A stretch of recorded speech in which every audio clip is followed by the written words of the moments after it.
Hello, and welcome to today's episode. The Bible is referred to as the living Word of God. It isn't a book that is meant simply to be read. It is a perspective-altering substance that is meant to be ingested and absorbed into you. And when it becomes a part of you, it changes you. And that is exactly what it is meant to do. A psalm is a spiritual song based on a profound, foundational insight that is expressed in the form of music, which is usually played on a harp. This is my own paraphrase of the Psalms.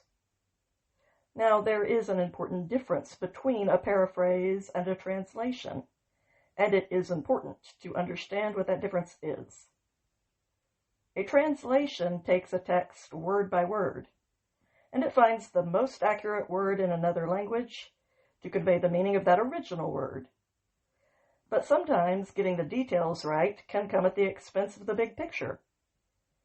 For example, the literal translation for a butt dial and the literal translation for a booty call could end up being exactly the same if they were both translated very literally into another language.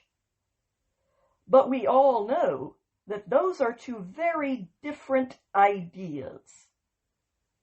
A paraphrase, on the other hand, is attempting to capture the spirit of the idea that is being expressed. But both approaches come with their own disadvantages. Sometimes the most literal translation for each word, while technically accurate, loses something in its translation. For example, if you were to translate the phrase, "cat got your tongue," into another language, it would make no sense to them. Why would a cat grab your tongue? What are you even talking about? In order to convey the original idea, you would have to find out which saying is used in that other language to express the same concept. But it might not involve a cat, or even any animal at all. So the literal translation would not be a very accurate one. But in a case like the one that I just described, the idea is more important than sticking to a very literal translation that loses all of its intended meaning. However, because paraphrases are an individual's interpretation of the underlying idea, instead of a rigorous academic translation of the word, they are not as objectively accurate as a translation is. A paraphrase is a lot more subjective, and that makes it much more susceptible to interpretations that are way off the mark of the original text's intent. The focus of a translation is on detailed accuracy, and sometimes the broader picture is not conveyed very clearly as a result. The focus of a paraphrase is on painting that big picture, but it often loses the accuracy of the finer details. Both of these are useful as long as you understand which is which, and what the disadvantages to each approach are.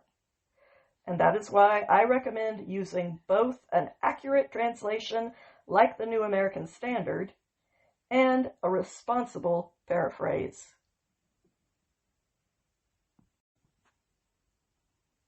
Psalm 26, a Psalm of David. Weigh me in your scales, Most High, for I have lived with transparent integrity. Unwaveringly, I have continued to put my trust in the Most High. My bearings have remained steady and fixed. I have not slid in one direction and then another, because I always knew who my North Star was, and that anchored me on my voyage. So go ahead and examine me, Most High. Test who I really am. Probe the depths of my soul and sift through the contents of my heart and mind. For it is your spontaneous mercy and unmerited love that have always been in the forefront of my perspective. I see the evidence of their existence as clearly as day. I have deliberately walked in step with your truth. I have not plopped down on a couch and cozied up beside deceitful men who no longer have any real value after having bound themselves up with the empty falsehoods that they prefer. I do not turn to insincere actors or hypocrites to keep me company. I loathe mobs of people who just follow along doing evil. And I actively avoid the companionship of the truly nefarious. None of them understand why I would voluntarily keep washing my hands in innocence and aim for what is pure. But it is because this enables me to orbit around that place of sacrifice that connects me to you, Most High, where I may express my gratitude and recount all of your miraculous wonders to the soul in my path who is equipped with the ability to absorb them. For oh, how I love inhabiting the home where you reside, Most High. How I prize my time inside your private sanctuary, which is ablaze with the glory of your presence. So do not gather my soul up along with those who pursue so much less when they are eventually carried off to the destination that they desired. Do not include me with bloodthirsty men when their penalties inevitably come due.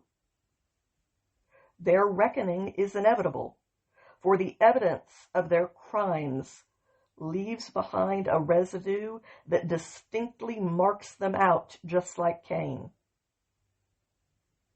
The evil schemes that they devised are still clutched tightly inside their hands, and their automatic default is to try and offer up as many bribes as they can to avoid responsibility.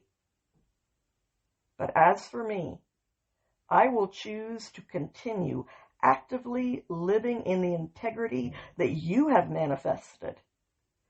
Show me your favor and assert your prior rights to me. Redeem me, for I am someone who already belongs to you.